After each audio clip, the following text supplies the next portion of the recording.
So, and that brings me nicely into my next choice, because this is probably my choice. I said to you when we were getting the list together that I've chosen one that's probably a little bit unusual. So, but the rest of them are quite, you know, the ones I've mentioned already, AC/DC, Black Sabbath, Scorpions, they're all, and Maiden are very popular. But this band, so they've only brought 2 albums out, and both of them are just fantastic. But this was the debut album. It hit me like a ton of bricks, and it was a band called White Sister. Not sure if you've heard of them. No. But they're an American band, and they are so classy. So they came out, obviously, this was 1984. The hair metal thing starting to really come on. But I mean, they had all that gear on. They had all the ridiculous clothes, but they had a real class about them. A real amazing singer by the name of Dennis Churchill Dries was his name. He's got such an amazing voice, like a cross between Dave Meniketti of Y&T, and maybe a little bit of Coverdale in there as well. I don't know, but they did a lot of soundtracks as well for films that were out then, horror films and stuff like that. They did soundtracks for a lot of films, so they were going to be big, man. I mean, they had a big sound. If you go back and listen to these, you'll find both of them on YouTube, for instance, or Spotify, whatever. 2 albums out. White Sister was the debut album, and then they had Fashion by Passion out a couple of years later. Amazing big sound, and you thought they sound as big as anyone who was there at the time. I absolutely fell in love with this band, and it's the first thing. I mean, I only got Spotify a little while ago. They were one of the first bands I put on my playlist. I thought, I'm going to have White Sister, and like they're just an amazing band. They won. You know, I'm glad you haven't heard of them actually, so you now can let me know what you think. Yeah, no, definitely. That's going to be definitely on the radar now. You'll love them, man. A brilliant band. And like I said, they were different because they brought a bit of class in. They weren't your normal sing about how many women they're going to sleep with and how they're going to drink. And they was very soulful, you know, with their lyrics. They were very meaningful. And, you know, a great band, man. An absolutely great band. I can't recommend them enough. Can't Say No. If you listen to this back, if you listen to Can't Say No first, by White Sister, man, you're going to love it. Be one of your new favourite bands. Sing No by White Sister. Yeah. Yeah, that's gonna be after we get done here. I'm gonna be cranking that on the sound system for sure. Let me know, man. So for sure, definitely. So I'm gonna go back to 1989, and there was a band that would kind of surprise me at the time because I was stuck listening pretty much to bands like, you know, other than what I could sneak onto MTV when my parents left the house. So it was pretty much what was on the radio, on the MTV for my non-Christian. I hate the word secular, but my non-Christian type bands. I got introduced to a band called White Cross at the time, and this guy by the name of Rex Carroll playing lead guitar.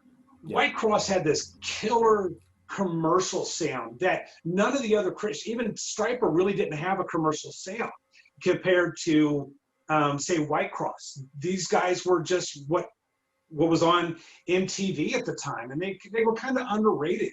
Rex Carroll guitar playing is just phenomenal. The vocals on it were fantastic. So it was a 1980 album called Triumphant Return. It's not the best of the White Cross stuff, but there was it's what I got introduced to them. And so when I heard the commercial aspects of it, I mean, it was right there with Slaughter. It was right there with, you know, Skid Row and Poison and all these other commercial sounding albums at the time.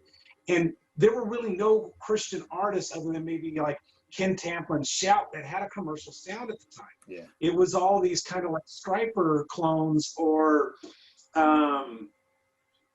Maiden clones with, you know, Barren Cross or Bloodgood, you know. So these guys were doing more of the Rat and Cinderella stuff, you know, which was cool. Yeah. It was lighthearted. Everything else was kind of a heavier, darker tone feel to it, where White Cross was kind of pop metal, which I just loved. I mean, it was just this fantastic stuff.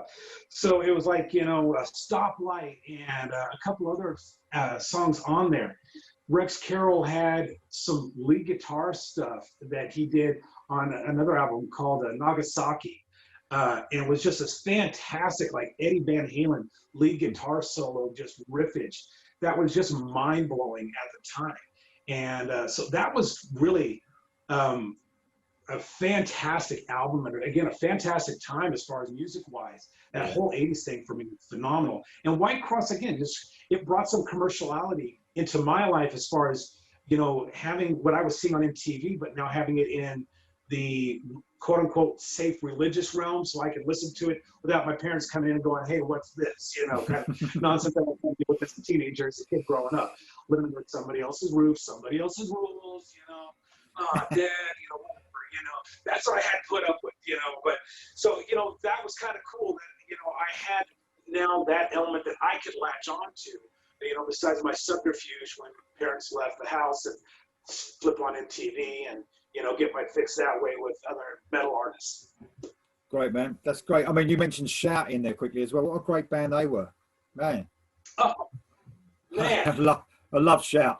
Brilliant band. A brilliant band. I just went through Spotify last night because I was thinking about that, and I was like, those are one of those bands that just didn't get really enough attention. But, you know, talking about, I met Kid Tamplin one time out in Orange County, California, and I recognized them, and I was like, man, you know, your band Shout was a fantastic band. But, man, who did your outfits back then? Yeah. I almost felt bad because it was like, here I get to talk to a guy, you know, about his music, and then one of the first words out of my mouth is I'm insulting his band look at the time. Yeah, they all had that like, look, man. But your look was probably one of the goofiest looks ever, you know, for a band. I mean, it was like the sequence outfits. I don't know what they were trying to do, but musically, you can't go wrong with Shout. I mean, golly, I mean, even the production quality, which was unusual for back then in the Christian music realm, the production quality was spot on too. Yeah. They spent time, they spent attention to what they were doing in the studio. Besides, you know, Ken Tamplin's voice and the guitar playing on that album, but just again, you talk about Scorpions playing leads in between stuff, you know, in the verses. Shout did some of that as well. They weren't afraid to throw in some catchy riffs and hooks and lick lines in, you know, in a verse. It was fantastic. Amazing, man. Amazing. Anyway, we're going off a bit. Oh, that was my fault, by the way. Yeah, we're in that notable mentions area. Never mind. I knew we'd get them in somehow. Anyway, so 1986 is for me next, and looking back on this year, this is probably for me the strongest year for metal for me. I think this has got some amazing releases in 1986. The first one I'm going to talk about is Tesla and their debut album Mechanical Resonance. So, man, first video played on MTV was Tesla, you know, and they're a Sacramento band. They're a local band to me. Yeah, they're amazing. I run across these guys all the time down here in Sacramento. Yeah, I mean, they made some brilliant. Again, I think this is their strongest album for me, their debut. But their next one and the next one after that were very close. They made 3 classic albums, and the 4th one was pretty good and all. And they're making some good music now. But this first one, man, when I first they stood out, this band, because yet again, 86 must have been the height of the glam. I mean, but they came in with their jeans on, t-shirts, do you know what I mean? Just like blokes who you hang around with, sort of, basically, and just rocked out, man. But being so catchy at the same time. Some of the songs off this album, man, I mean, I could name every one of them I love, every song I love, but Getting Better, Modern Day Cowboy, which is probably the first video, maybe. Changes, man. Changes. That song is just one of the most epic songs ever. You know, I love Jeff Keef's voice. I just thought they were amazing. They gave you something different. They were real rock and roll, but with so much melody, and amazing. And some brilliant twin lead guitar going as well between the guys in there. Absolutely amazing band. I love Tesla, and it was one of the bands I didn't get to see back then. But I saw them. They came to London about 4 or 5 years ago, and I went to see them in a little club. About 400 people in it. It was just amazing. So I got to see them. It was like, wow.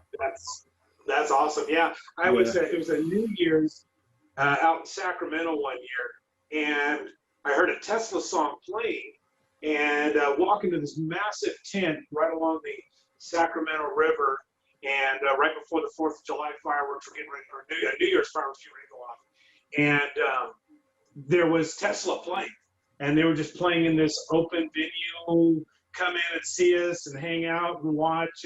There was probably a couple hundred people in there, but I mean, they were just as good as I remember as a kid back in, listening to them. I mean, I was always raised, especially when I moved up towards the Sacramento area, on City Kids and Tesla. Tesla started off as a band called City Kids, and glad they changed the name. Just a fantastic. I mean, they're still hometown favorites for a lot of folks, even today. When you talk about, Sacramento area for California doesn't have a whole lot of music going on. It's a hard area to play, hard area to do music in. But Tesla is one of those where, like, man, Tesla did it. Tesla came out of here. We can do it too. Everybody always kind of goes, man, if Tesla can do it, we can do it. So they're an inspiration for a lot of people.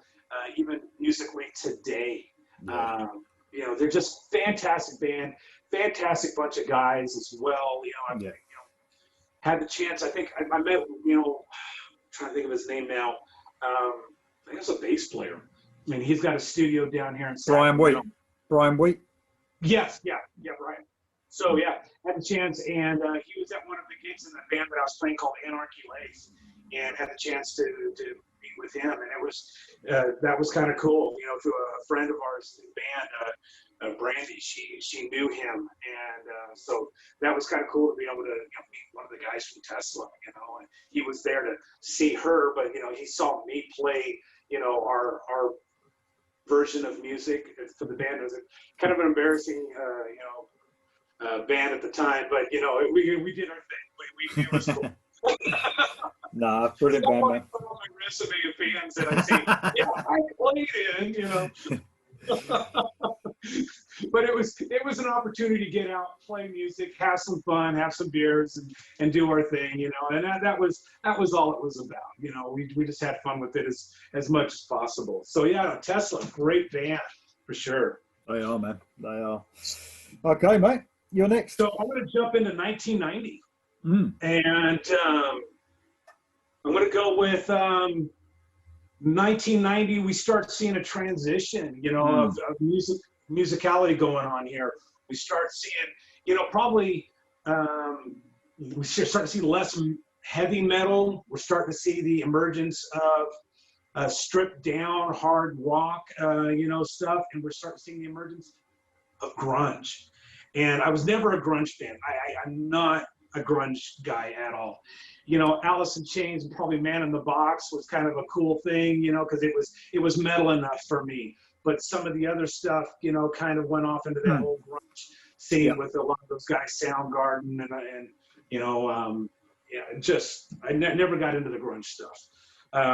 But King's X would probably be the one exception for me, as far as the grunge. They're kind of the godfathers of grunge almost, all those guys. But there was an element of hard rock that I liked about King's X. There was, they weren't afraid of lead guitar solos. They weren't afraid of experimentation. They loved riffage and hooks, and and the harmonies. So that's what I loved about it. And they came out with Faith, Hope, and Love at that time, and which was just a fantastic album.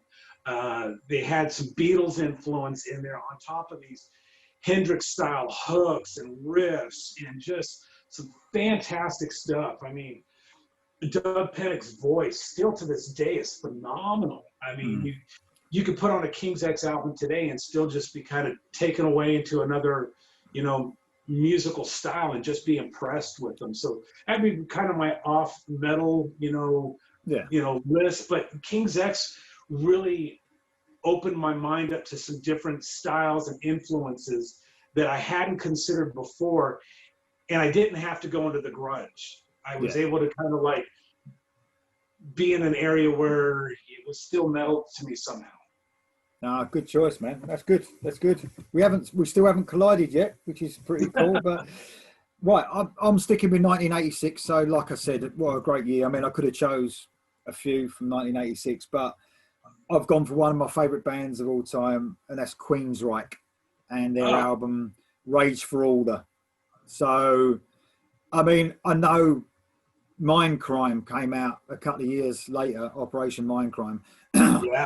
But Rage for Order has always been my favourite album. And it just, I was blown away, man. It was so technical, so ahead of its time.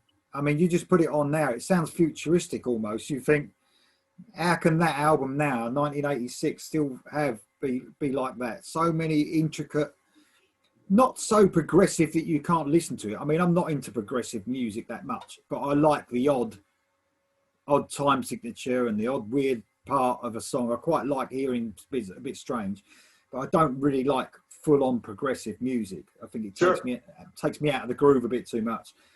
But this album was so ahead of its time. Whisper, which had elements of sort of Maiden, New Regale, London was on this album.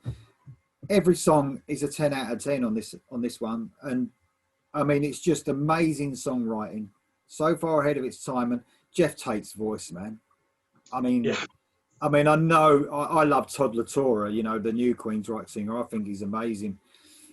But I mean, Jeff Tate back then, man, he was just one of a kind, you know.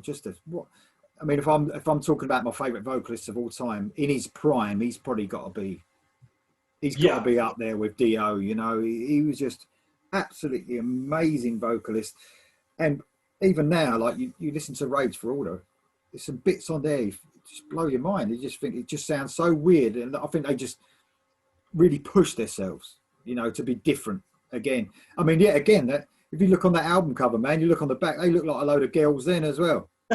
Right. Jeff Tate had some sort of weird Frankenstein white thing going through, man. But that's just genius songwriting.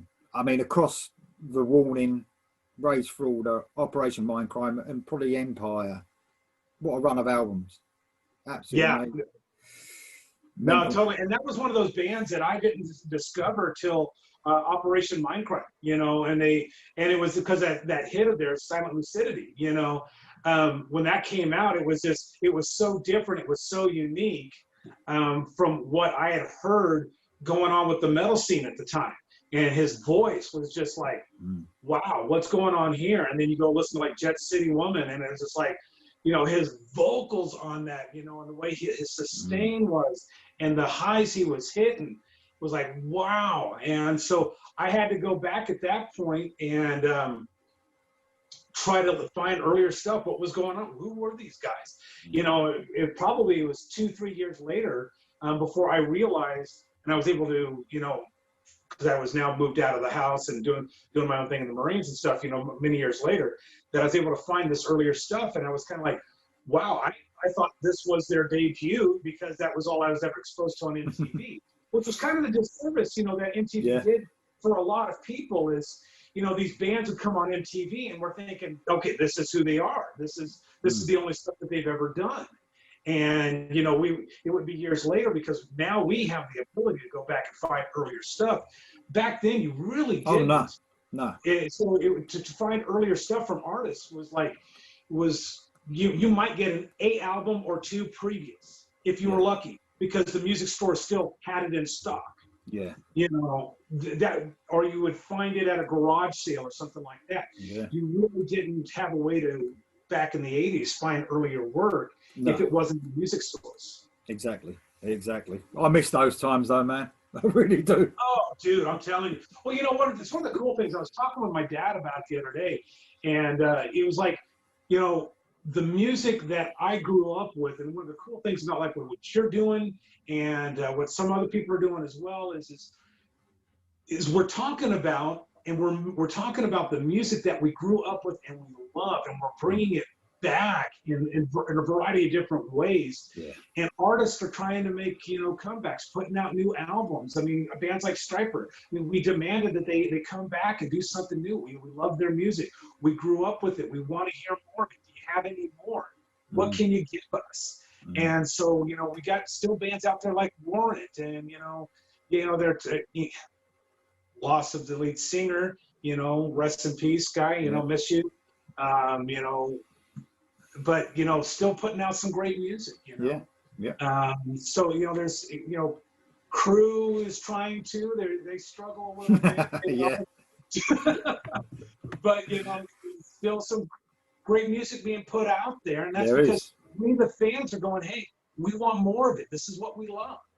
And, you know, keep demanding it. Keep, you know, hitting up these artists. And there's a number of Christian artists that are coming out again, putting out new stuff, and I'm looking forward to it. And that's another piece here in a little bit later on. Yeah, no worries, man. Nah, cool. Okay. So my next one would be 1990 again. But it was one that, as we talked about, grunge was starting to make its emergence and was there. But still, there was some metal acts coming out at the time, and straight metal acts. And Stryper came out with Against the Law. And what an album. I mean, I had not been prepared. I mean, now they drop a solo here and there, a single here and there, and you kind of get prepared for, if they're doing a new music direction, you're prepared for it. Against the Law kind of like dropped on the world in a way that, you know, their look had changed. I mean, gone was the yellow and black, gone were the stripes, except for kind of muted in the background. And the music style had changed drastically. Talking about going total commercial sound, which was it's one of my favorite albums, Against the Law, from start to finish. It was that commercial album that I really had always hoped Stryper would put out. And then now later on with this, I call it phase 3 stuff they're doing now, it's just total commercial metal and just fantastic sounding stuff. But Against the Law was just kind of mind-blowing for me in a lot of different ways. I'll tell you, some of them, now I listen to Against the Law. I mean, I shuffle a lot of Stryper stuff in the car when I got it on Spotify and stuff. Some of that stuff back then really fits in with the new stuff as well. I mean, a lot more than the 80s stuff did. Some of them Against the Law songs fit straight on. Those last 4 albums they did, very sort of similar sound. The voice changed completely. Michael Sweet's voice went, you know, completely lowered it. Doesn't sound like a girl anymore like he did on the earlier albums. And he had that aggression, the same aggression that he has now. He just changed it completely. Yeah. Really good. I much prefer Michael Sweet's voice now and on Against the Law than I did in the early albums. Definitely. Yeah, I mean, like, and he'll even admit, I was seeing online one day, he was talking about In God We Trust album that they did, and talking about how he's like, oh my gosh, how could I ever sing that high of a register, you know, that he used to sing in? You know, it was just, you know, that really super high-end voice. I do like his more mid-range stuff now, and I like the fact that he could still, unlike a lot of the artists from that time frame that are out singing today, when he wants to, he can still really drive into those screams, those high-pitched, you know, notes, which just pushes, you know, into that next level of a song that Stryper's just kind of known for. But yeah, Against the Law, I mean, I remember you talking about reading the album covers and stuff, and that was one of the ones that I just spent a lot of time immersed in reading and looking at the pictures and seeing, you know, I think Bullet Boys helped out on that, White Line helped out on that. There was just so many artists that came in and that just helped bring an element to Against the Law that just, again, to me, it's one of my favorite albums. I think so. A lot of the fans. I mean, Mike kind of downplays that, says it's not really a Stryper album. It would be great if it was a Van Halen album. But I'm like, you know, yeah, no, there's hints of Van Halen, but it's not Van Halen. There's hints of White Line, but it's not White Line. You know, it's Stryper still, and it's Stryper like you were talking about. It's the third phase stuff with these last, 3-4 albums that have just been kind of mind-blowing, with what they've been doing, that has just set the bar. I think even for, honestly, I think Stryper has set the bar for a lot of bands that are trying to make a comeback, and it's going to be hard for them to reach because they've got to hit so many different points that Stryper's really crushing right now. I mean, I've got a lot more love for Against the Law now than I did back then. I mean, I was a bit disappointed in it back then, but now when I listen to it, I think it's great. I've got a lot more love for it now. It's a great album. It's a great album. I think the only disappointing thing for that release was the Shining Star video.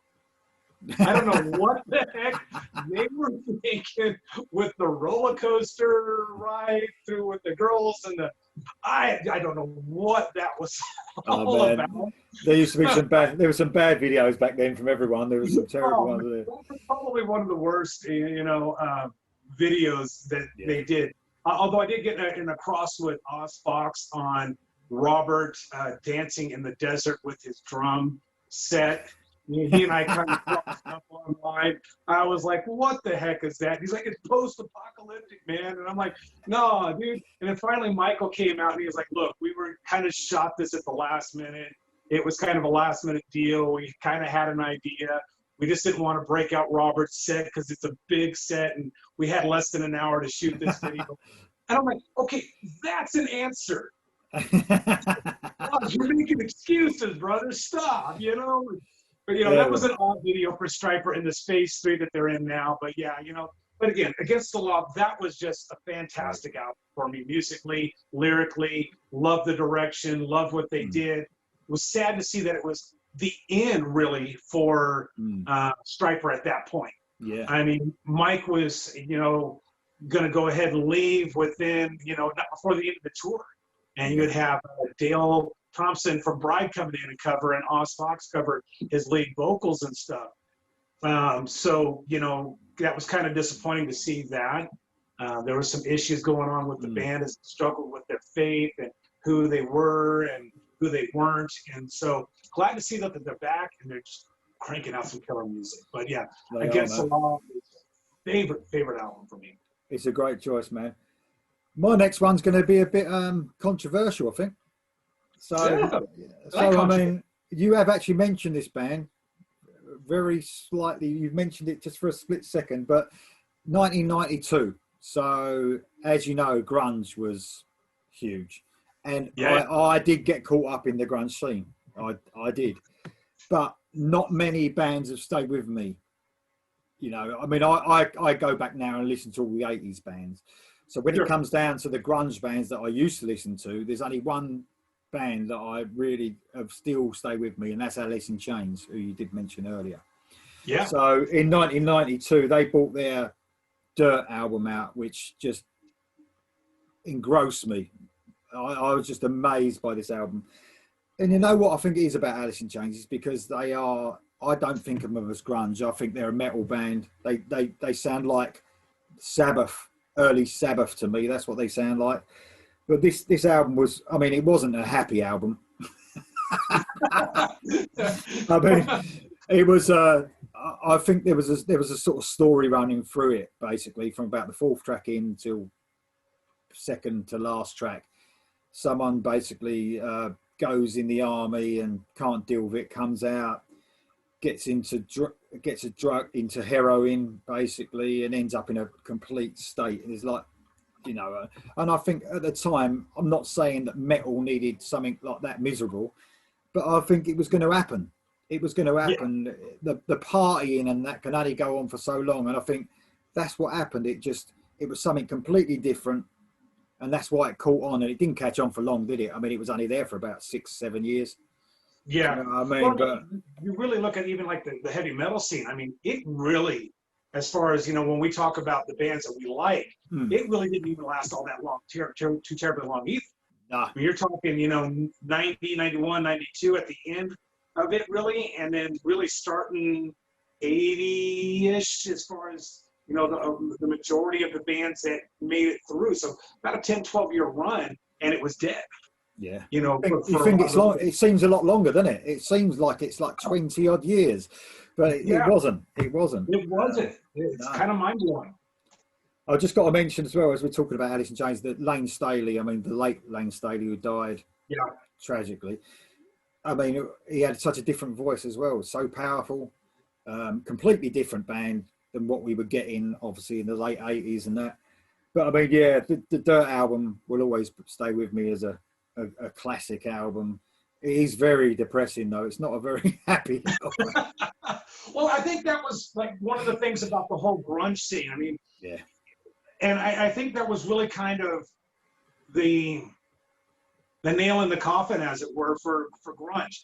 It wasn't a very uplifting, encouraging, you know, genre. It was about moodiness. It was about, you know, battling your depressions, battling your inner demons, facing your inner demons, you know. And then you had the nonsense of Nirvana, which I'm not even going to get into that nonsense. Just, the thing is, they're nothing to do with metal, man. They're a punk band as far as I'm concerned. I don't like punk either. I don't like it at all. So you know, I'm fine with punk, but Nirvana really wasn't. I think of punk and I think of like NoFX, Bad Religion, and some of these that, you know, they had lyrics that made sense. 9 times out of 10, Cobain wasn't making any sense or wasn't even trying to make sense. No. He was just pushing out some, you know, angst style music. That's all he was doing. I mean, I mean, it's just Alice in Chains. I mean, they're going strong now. I mean, they've come back after losing someone like Lane Staley, and now their last 3 or 4 albums have been absolutely amazing. You know? Yeah, I mean, you look at even Soundgarden. Soundgarden was one of those that up until we lost, you know, Chris Cornell. I mean, they were a fantastic band that you can go back and appreciate going all the way back, even to was it there was one album they did was a mix with House. They did Bad Motorfinger, Super Unknown, Louder Than Love was one of them. There was a compilation album they did, and it was with another grunge band. They joined together. Oh, Temple of the Dog. Temple of the Dog. Yeah. That was a fantastic album, and that was still right there on the cusp of. There was just a ton of killer lead guitar work on that album. Pearl Jam, wasn't it? That was with Pearl Jam. Almost Southern, almost a Southern influence on that album as well. Amazing, absolutely amazing album. It's an amazing album. If you haven't, you know, those watching, if you haven't heard that album, check out that album. I mean, it's a fantastic album.